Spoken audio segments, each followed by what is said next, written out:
You got 370 plus billion dollars involving John Podesta over a series of years, and no one's going to mention the Wikileaks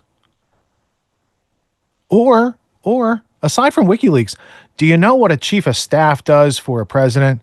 Do you ever watch House of Cards? That guy, Doug, who arranges the assassinations and makes sure that his presidential candidate doesn't have to. That's what those types of people do. They also are the holders of the blackmail and the passwords and all these other things.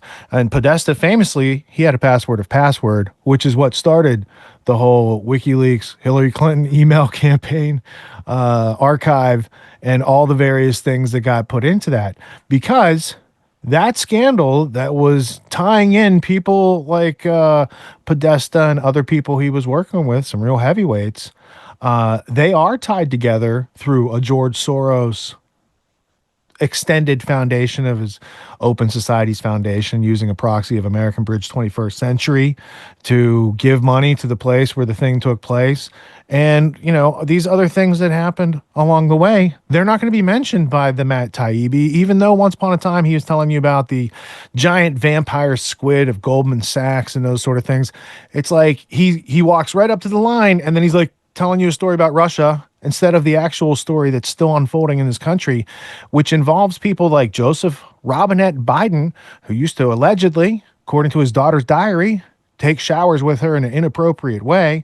He's the father of Hunter, who has the most infamous laptop in history.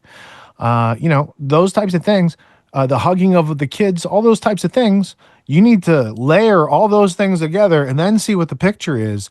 Because when you look at it as, well, they just did some slush fund stuff, and you extract it from like their most dangerous secret that might be in the Epstein client files, you know, it's disingenuous and doesn't do justice to the victims whatsoever.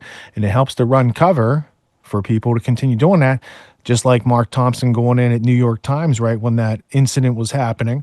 And he had a prior experience to get him that job because he helped to cover up the Jimmy Savile abuses at the BBC.